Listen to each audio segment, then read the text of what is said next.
नमस्कार दोस्तों, stock market studies में फिर से एक बार आपको बहुत-बहुत स्वागत है।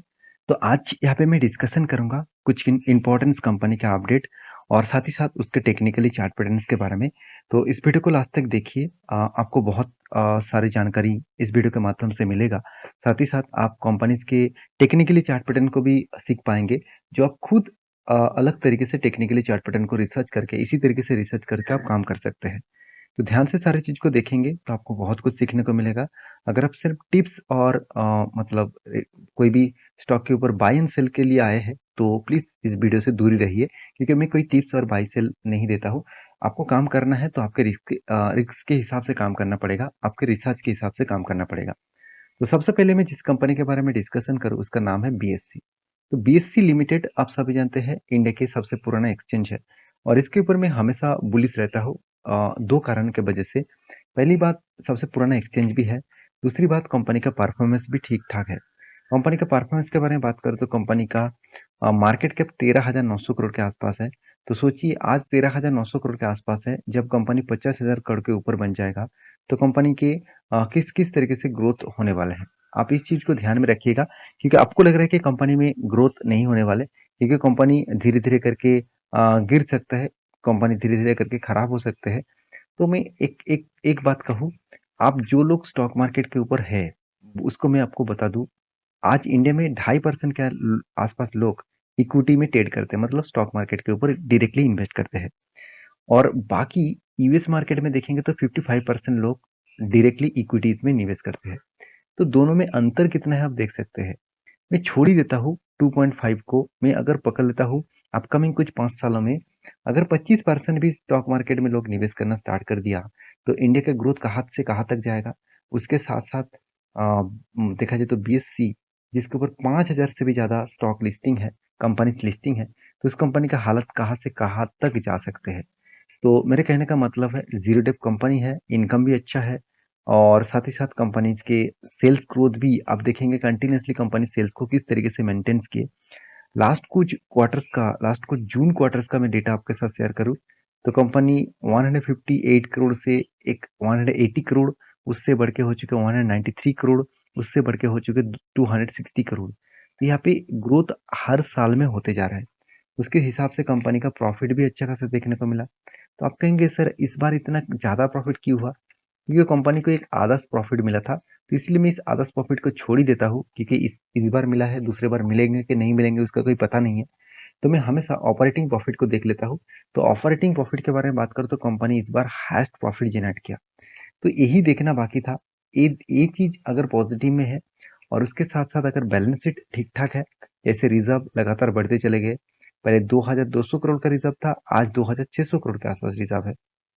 उसके साथ-साथ आप देखेंगे तो कंपनीज़ की जो मतलब नेट फिक्स एसेट है, वो भी इंक्रीज़ होता गया और उसके साथ-साथ कंपनी को जो मतलब इन्वेस्टर की जो इन्वेस्टमेंट है, वो आप देखेंगे तो म्यूचुअल फंड वाले ने क्या किया, लास्ट कुछ मंथ में बाय सेल नहीं किए थे और इस बार देखिए धमाका बाय किया जुलाई मंथ में। क्यों बाय किया गया और कहाँ पे बाय किया गया, वो मैं आपको चार्ट पैटर्न में दिखा दूँ। तो ध्यान से इस चीज़ को देखना कि कंपनीज़ के ऊपर जुलाई मतलब यहाँ से देखिए, जुलाई जुलाई मंथ में किस तरीके से बाय हुआ और यहाँ पे क्या पैटर्न बना।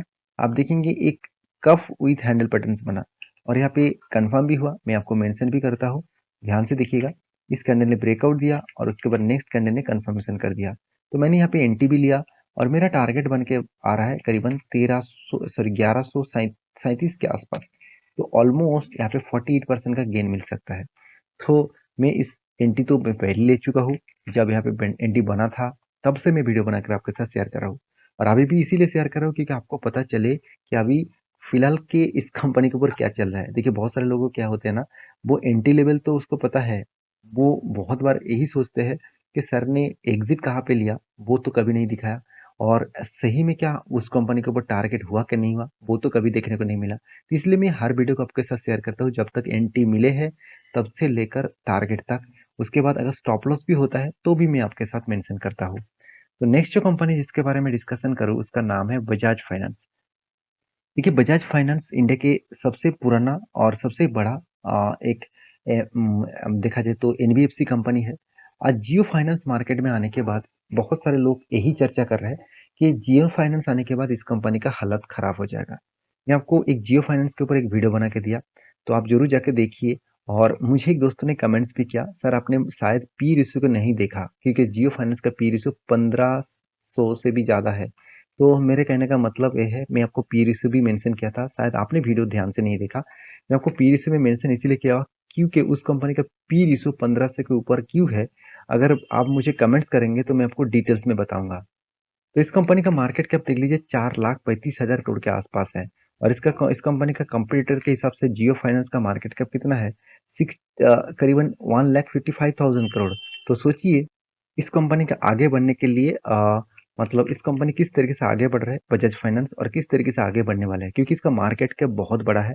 और कंपनी की खासियत यही है कि कंपनी का आप एक चीज देखेंगे तो आपको लग रहा है कि कंपनी शायद डूब जाएगा। आप ऐसे मत समझिए, क्योंकि कंपनी बहुत बड़ा और एक दिग्गज कंपनी है। क्योंकि इसका मार्केट कैप आप देखेंगे, उसके साथ साथ कंपनी का सेल्स लास्ट कुछ क्वार्टर्स में आपको दिखा रहा हूँ। हर जून क्वार्टर को फॉलो करेंगे तो कंपनी 6,600 करोड़ से 6,700 बना, उसके बाद 9,000 बना, और इस बार तो सारे हद ही पार कर दिया, 12,500 करोड़ तक लेके गया। तो किस तरीके से खुद को रिप्रेजेंट किया आप देख सकते हैं। और इंटरेस्ट को भी कंपनी पेमेंट करने के बाद कंपनी का नेट प्रॉफिट आप देखेंगे तो 3,600 करोड़ तक इस बार प्रॉफिट जनरेट किया। और मुझे सबसे खासियत चीज कहाँ पे लगा आप जानते हैं, कंपनी का आज तक की अगर मैं डेटा को अच्छी तरीके से एनालिसिस करूँ तो लास्ट कुछ क्वार्टर्स में, मतलब लास्ट ईयर से देखा है, तो इस बार कंपनी का जो एनपीए है वो बहुत अच्छी तरीके से कम हो। तो एनपी जितना कम होगा उतना ही कंपनी के लिए खासियत बनेगा। तो यहाँ पे अच्छा खासा लेवल्स तो बना है, उसके साथ साथ अच्छा खासा एनपीए भी कंपनी कंट्रोल में रखा, तो जिसके चलते है कंपनी का अपकमिंग कुछ ईयर्स में बहुत ज़्यादा ग्रोथ होने वाले हैं। हाँ, ये भी मुझे बहुत सारे कमेंट्स आते रहते हैं कि सर कंपनी के ऊपर कर्जा जो 2015 में इस कंपनी का कर्जा था करीबन 26,000 करोड़ के आसपास, और सिर्फ के सिर्फ 7 सालों में, 7 से 8 सालों में कंपनी का कर्जा इतना बड़ा हो गया, 2,16,000 करोड़। तो इतना बड़ा कंपनी कर्जा ले लिया तो कंपनी कहाँ से सस्टेन कर पाएंगे। तो एक चीज मैं आपको यहाँ पे मेंशन कर दूं, फाइनेंस कंपनी में आपको हमेशा इसी तरीके से कर्जा देखने को मिल जाएगा। कर्जा उसी कंपनी के ऊपर लिया जाता है जो कंपनी अच्छी तरीके से कर्जे लेने के बाद वो मार्केट में मतलब लोन, लोगों को लोन देकर इंटरेस्ट अच्छी तरीके से कमाते हैं।